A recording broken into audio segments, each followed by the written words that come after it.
Hey guys, Kieran here, and today I'm going to be talking about the good things about Black Ops 2. Now, before I start, this is a 46-2 domination game on the map Plaza with the MSMC. Unfortunately, this game I was using UAV, hunter killer drone, and counter UAV, so my score wasn't as high as it could have been. But anyway, let's go on to the topic of the video. I understand that there are lots of things wrong with Black Ops 2, like the lag and stuff, but there are still quite a few things that were done right, and many people seem to have forgotten about, so I think I'm just going to go over them in this video. For a start, they removed and nerfed some of the most annoying things that existed in previous CODs. For example, they gave the standard knife a huge nerf, making panic knifing very ineffective. They also completely removed two very annoying perks. Second Chance or Last Stand and Juggernaut. These two perks were very annoying, and I'm glad Treyarch completely removed them from Black Ops 2. They also nerfed another annoying perk that exists in Black Ops 1, Ghost. In Black Ops 1, this perk allowed you to be hidden from the radar at all times, so you could camp in a corner with a silence gun and no one would know you were there. I thought that was really annoying, and in Black Ops 2 they corrected this overpowered perk and made it so you have to be moving to appear off the radar. I think this is what should have happened in the first place, and it was definitely done right the second time. Now, I also like what they did with the creative class system in Black Ops 2.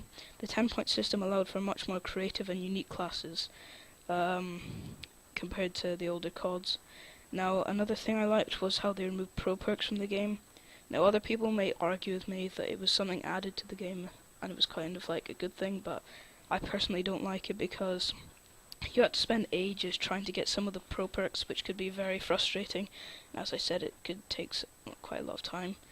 I also liked what they did with the score streaks. The game actually promotes playing the objective by rewarding you with extra score for capturing a flag, planting a bomb, etc. This can be shown, like, if you were to look at, for example, let's say Fearcrad's quite a big YouTuber that goes for gameplays. Now, if you look at his Modern Warfare 3 or Black Ops 1 like gameplays, then you'll see that he just does not play the objective at all. He just kill whores the whole game. I mean, he even admitted it in like a few of his commentaries. It's because like they don't gain anything from playing the objective. You don't like get any extra points or anything. With the exception of Modern Warfare 3, I believe it gave you like the equivalent to a kill for capturing a flag or something like that. That's what I believe anyway, but I haven't played the game that much, so I guess I can't really say. But that's what I've heard. So yeah, that's definitely a good thing they did in Black Ops 2, that they actually people like that actually play the objective and it rewards you for it, so that's good. Another thing Treyarch did well was the larger variety of weapons, weapon attachments and equipment that are in Black Ops 2, of which many we had never seen before. For example, the MMS sight, stock, quick draw handle and tri-bolt were new attachments, new equipment, for example shock charges. That wasn't really a good thing because they're just annoying, but I guess they're still new, and the sensor grenades were also new, things like that. Now, the introduction of wildcards, which allows for even more unique and creative classes, was also very interesting. I thought that was just a good idea. I don't even know where they got that idea for that from, but it's a good idea, definitely.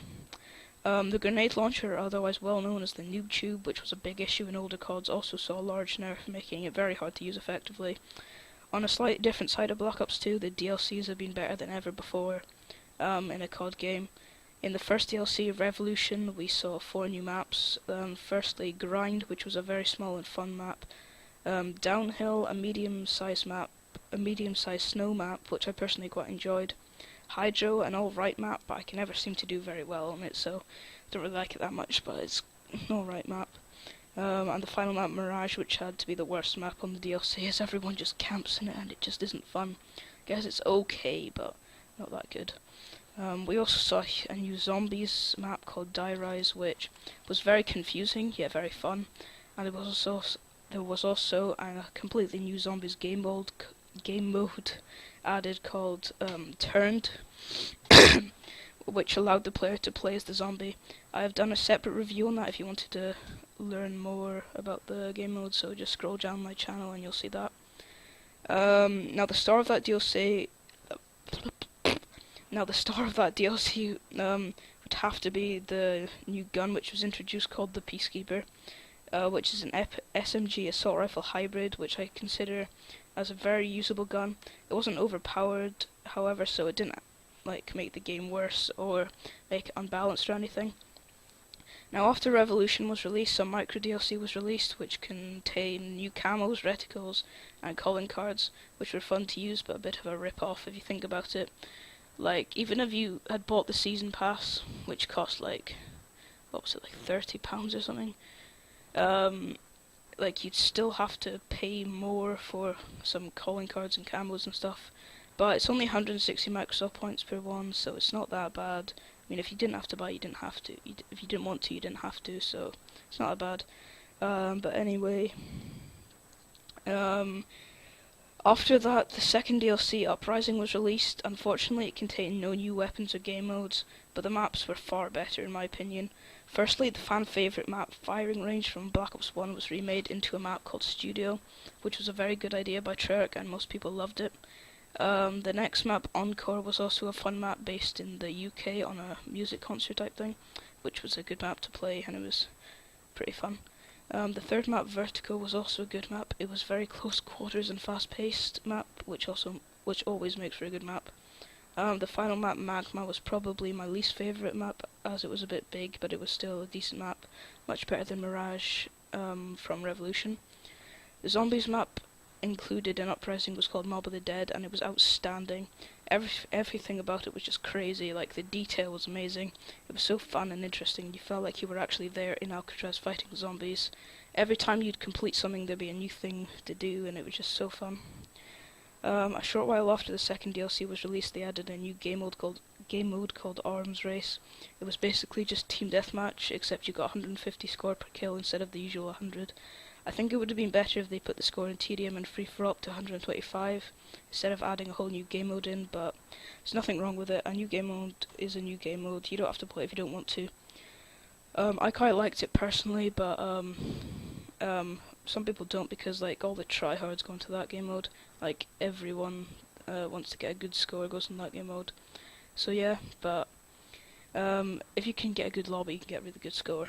So after that, a couple of weeks ago actually, they released 2 new camos, and every player was given the opportunity to vote for 1 out of 4 camos, and the 2 with the highest number of votes were released to everyone to purchase.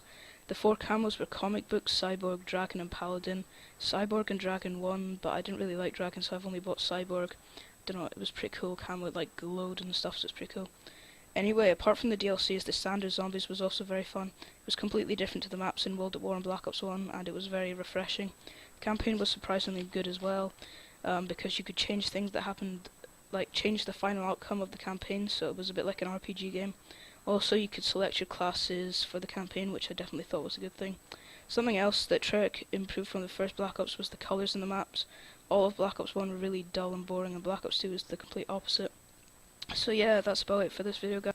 So yeah, thanks for watching, guys. Hope you enjoyed the video, and if you did, please leave a like. That'd be really helpful.